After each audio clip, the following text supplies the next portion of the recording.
अश्वमेध यज्ञ परम पूज्य गुरुदेव इसमें आज हमें बता रहे हैं 2 सहस्र वर्षों बाद एक अभूतपूर्व प्रयास।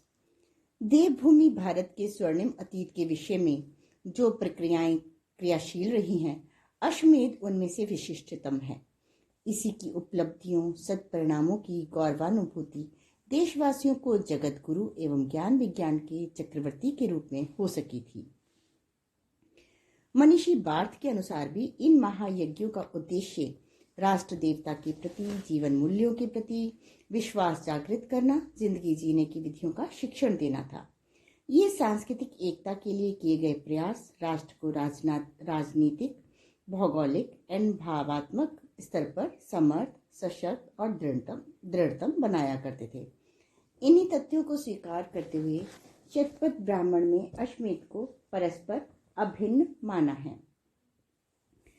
श्रीर्वै राष्ट्रम राष्ट्रम वै अश्वमेधः तस्मात् राष्ट्री अश्वमेधेन यजेत सर्वा वै देवताः अश्वमेधे अन्वायत्ताः तस्मात् अश्वमेध याजी सर्वदिशो अभिजयति।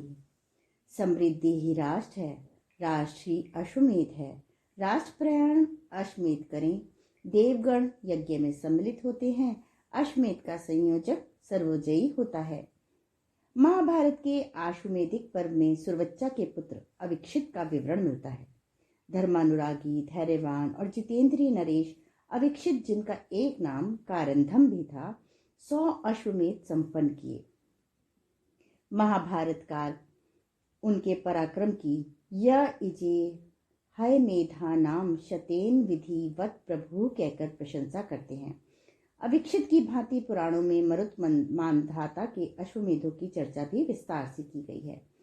श्रीमद् भागवत महापुराण में पृथ्वी को उपजाऊ बनाने की नवीन तकनीकों पर शोध करने वाले महाराज पृथु के 100 अश्वमेधों के संकल्प और उनके सत्परिणामों का विवरण मिलता है। भागवतकार के अनुसार अथा दीक्षित राजा तु हयमेध शतेन सह ब्रह्मावर्ते मनु क्षेत्रे यत्र प्राची सरस्वती। फिर पृथु ने 100 अश्वमेध यज्ञ करने का संकल्प किया, जहां पश्चिम वाहिनी सरस्वती है, ब्रह्मा और मनु का ब्रह्मावर्त क्षेत्र है। पृथु की भांति शकुंतला राजा दुष्यंत के पुत्र भरत, जिनके नाम पर इस देश का नाम भारतवर्ष पड़ा, पूर्ण विधि के साथ 100 बार अश्वमेध संपन्न किए। उनके वे सब यज्ञ साधारण नहीं थे। द्रव्य देश काल वय श्रद्धरत विविधो देशोपचित ही सर्वैरपि ऋतुभिरम यथोपदेशम शतकृत्व इयाज। बल्कि द्रव्य, देश, काल, यौवन, श्रद्धा, ऋत्विक आदि द्वारा अतिशय बढ़ चढ़कर संपन्न हुए थे। बुभुजे व्याहतैश्वय प्रविद्ध क्षीर महाबलः इयाज चाश्व मेधै स विष्णु प्रीणन तत्परः। विश्वजीत यज्ञ करके बलि अव्याहत ऐश्वर्य, बढ़ी हुई लक्ष्मी और महान बल से संपन्न होकर त्रिभुवन का राज्य भोगने लगे। फिर उन्होंने भगवान की प्राप्ति के लिए तत्पर होकर अनेक अश्वमेध यज्ञ किए।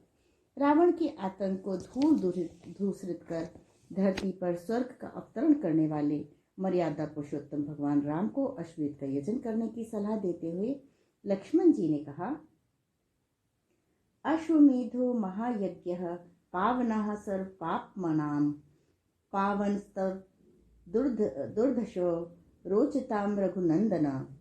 हे रघुनंदन, संपूर्ण पापों से पवित्र करने वाला अश्वमेध यज्ञ है। हे दुर्धर्ष, यदि आपकी इच्छा हो तो वही यज्ञ कीजिए। जब भगवान राम ने अपने अश्वमेध यज्ञ के बारे में वामदेव, जाबाल, कश्यप आदि ऋषिगणों से चर्चा की तो ते अपि रामस्य त्रिश्रुत्वा नमस्कृत्वा वृषध्वजम् अश्वमेधं ध्वजा सर्वे पूजयन्ति स्म सर्वशः। वे ऋषि रामचंद्र जी की वाणी का श्रवण कर भगवान शिव को प्रणाम कर अश्वमेध यज्ञ की प्रशंसा करते हैं। यज्ञम कुरु महाभाग धर्माण्य त्वमुत्तमं दिने दिने कोटि गुणम यावत् वर्ष शतम भवेत्। हे भगवान महाभाग रामचंद्र जी, आप इस धर्मान्य में उत्तम अनुष्ठान कीजिए।